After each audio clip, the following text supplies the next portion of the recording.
નમસ્કાર મારા વાલા ખેડૂત મિત્રો, તો આજના અમારા નવા વિડીયોમાં તમારું સ્વાગત છે ને બનાસકાંઠામાં 4 દિવસથી વરસાદ આવવાના કારણે ખેડૂતોને ખૂબ જ નુકસાન જોવા મળી રહ્યું છે। તો આજે ફાઇનલી આપણા કપાસની અંદર આપણે આવી ગયા છીએ ને મારો કપાસ તમને જોવા મળતો હશે મારા વાલા ખેડૂત મિત્રો। તો આજે આપણે વિડીયોમાં વાત કરીશું કપાસની ખેતી વિશે અને બધા ખેડૂતો કેટલો ત્રાસ કરી રહ્યા છે એ વિશે। તો જો મારા વાલા ખેડૂત મિત્રો, આ છે અમારો કપાસ ને કપાસની અંદર ખૂબ જ વરસાદના કારણથી કપાસના છોડની અંદર પણ કપાસ ઉગવાનું ચાલુ થઈ ગયું છે। અને જુઓ, આ જુઓ તમે કે ઘણો વરસાદ આવ્યો છે, 4 દિવસે એક ધાર્યો વરસાદ આવ્યો છે અમારા બનાસકાંઠાની અંદર। ઇન્દ્રમણા ગામ છે મારું ને ત્યાંથી હું વિડીયો બનાવું છું। તો તમે જુઓ કે વાલા ખેડૂત મિત્રો, આવી રીતે જો હર વખત નુકસાન થતું હશે તો હવે ખેડૂતો કઈ રીતે પોતાનો પાક લેશે અને પોતાનું ગુજરાન કેવી રીતે ચલાવશે। તો આજે હું તમને આખા ચારે બાજુનો અમારો કપાસ બતાવીશ। જો વિડીયો ગમે તો લાઈક કરજો અને ખેડૂત ભાઈ સમજી અને વિડીયોને શેર કરજો, જેથી કરીને આ માવઠાની અંદર જે નુકસાન થયું છે એમાં ખેડૂતોને કંઈક ફાયદો થાય અને કંઈક ભરપાઈ મળે મારા વાલા ખેડૂત મિત્રો, એટલી આશા કરું છું। અને ચેનલમાં નવા હોય તો દિલથી ચેનલને ફોલો કરજો, જેથી કરીને થોડો ઘણો સપોર્ટ પણ અમને મળે અને અમે આગળ વધીએ।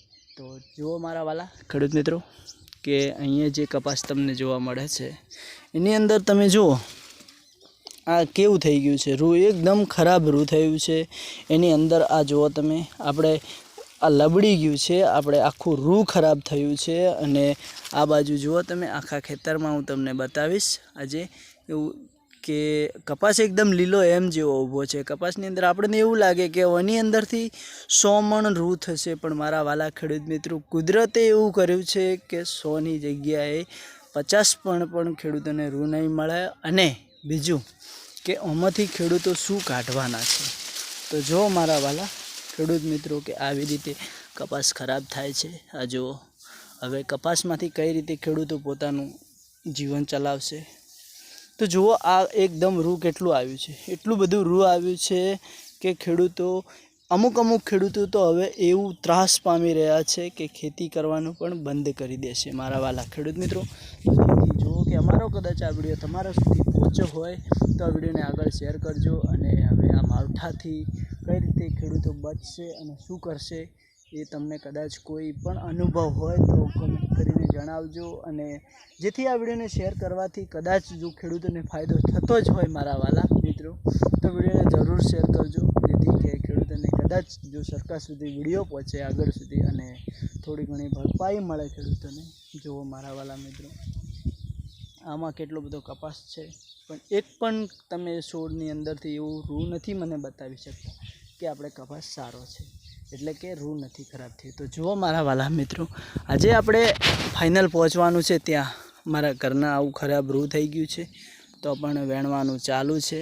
આ જુઓ, આ છોડમાં તમને એક પણ કાલું સારું દેખાય છે? તમને નથી દેખાતું ને?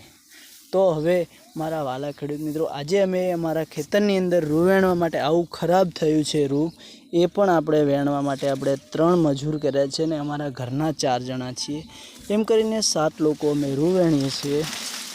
અને એ મજૂરીના પણ આની અંદરથી પૈસા નથી વળવાના, અમને ખબર છે, તેમ છતાં પણ આપણે ના બગડે એટલા માટે આગળ આપણે મહેનત મજૂરી કરીએ। અને જુઓ વાલા ખેડૂત મિત્રો, કદાચ આવી રીતે અમારા ઉપર પણ તમને થોડો ઘણો જીવ બળતો હોય તો વિડીયોને શેર કરજો, જેથી કરીને અમને પણ થોડો ઘણો ન્યાય મળે ને અમે આગળ વધીએ। તો આજના વિડીયોમાં આટલું જ મારા વાલા ખેડૂત મિત્રો, ખેડૂતો ખૂબ જ ત્રાસ પામી રહ્યા છે એટલા માટે કહું છું।